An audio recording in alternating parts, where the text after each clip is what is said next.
열심히 일하면 감사를 자꾸 해요. 일 안 하면 감사당할 일이 없어요. 안전하게 가야죠. 근데 불행하게도 이게 원래부터 있던 공직사회 문제입니다. 복지부도. 뭐 월급 주고 때 되면 웬만하면 승진하고 모두가 다 그러고 있으니까 일종의 뭐 카르텔이라고 그럴까. 적당히 하기. 막 열심히 일하는 사람 보면 아, 자식이 저 잘난 척 하려고 제가 괜히 저런다 그러고. 근데 이걸 고치기 위해서 온갖 가지 우리가 연구를 해냈잖아요.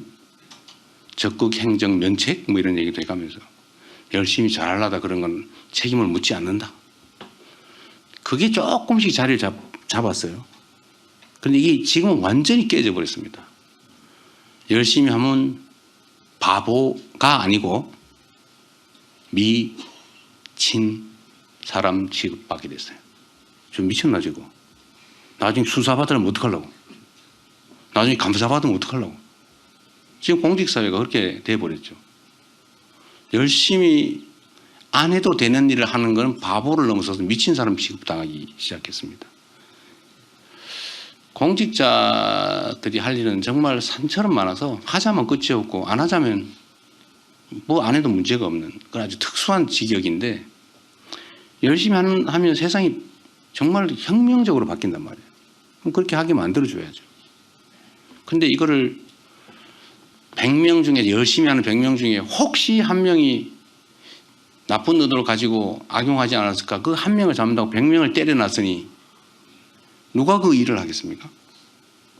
그래서 이 적극 행정 면책 제도나 이런 것들이 다 이제 무용지물이 됐어요. 아무도 안 믿어요. 지금 그 얘기해도 네가 권력을 잃은 다음에 그 다음은 어떻게 책임질 건데?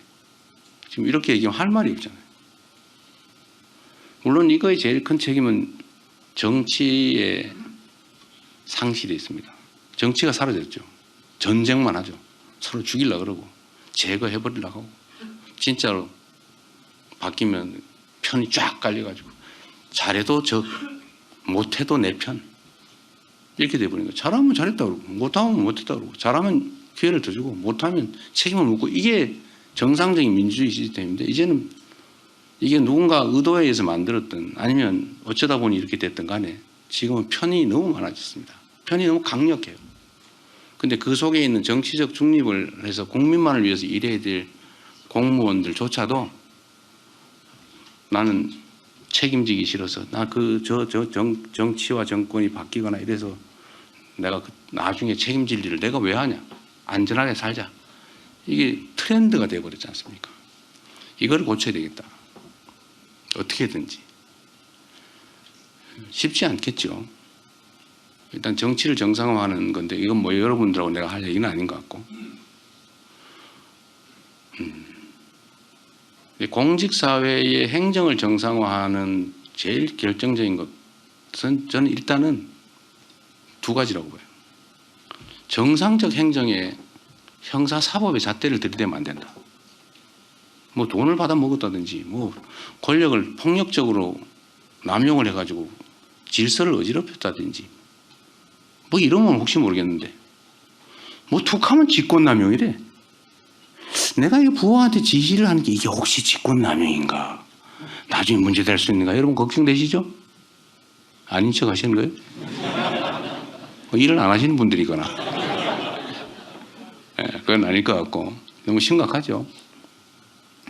요즘은 기록과 녹음이 상식이 됐죠. 증거를 남긴다. 난 시켜서 했다라고 언젠가 변명이 될지도 모르니까 시켰다는 증거를 남기죠.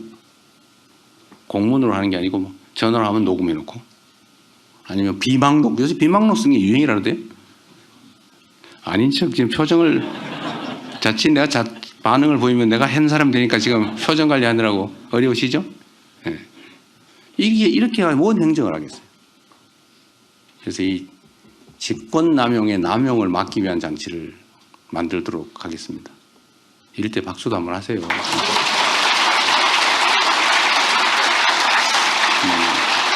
권력을 가지고 아까 말씀드린 권력, 내 의사를 타인에게 강제할 수 있는 힘, 이 권력이 공직자가 가진 힘의 원천인데 조금만 뭐 있으면 권력을 남용했다는데 이 남용의 기준이 뭐예요 도대체? 그냥 내가 느낄 때 부하가 안 하고 싶었는데 했어라고 하면 남용이요. 나는 흔쾌히 하고 싶은데 시켜서 했습니다. 무죄예요. 이게 말이 됩니까 이게? 그 지휘를 어떻게 합니까? 불안해서.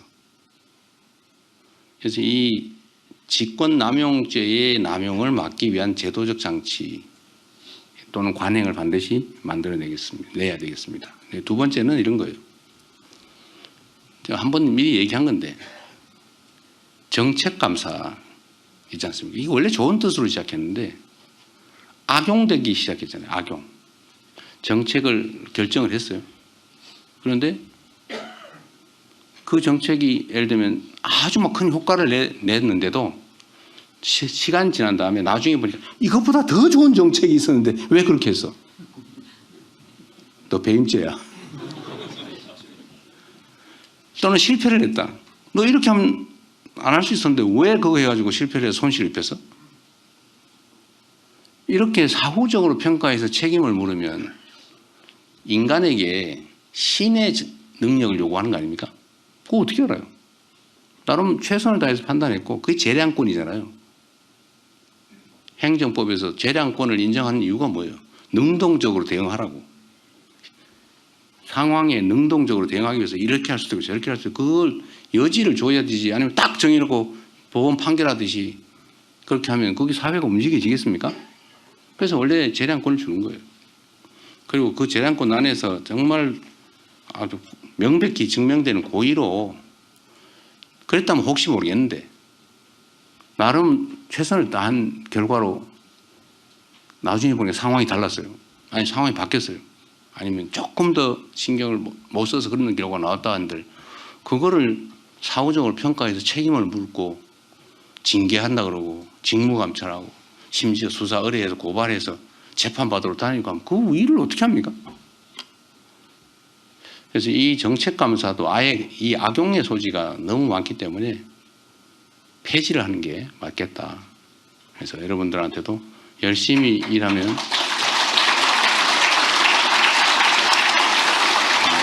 이거 억지로 친 거죠? 아까 안 쳤다 눈치 보이니까 이번에 야 이건 박수 치라는 뜻이구나 사인을. 훌륭한 아까 박수 먼저 쳐주신 분 누구신지 모르겠는데 훌륭하신 분. 어쨌든 이렇게 공직자들이 복지부동하지 않고 정말 국민을 위해서 최선을 다해 일할 수 있는 그런 환경을 만들도록 제가 노력할 겁니다.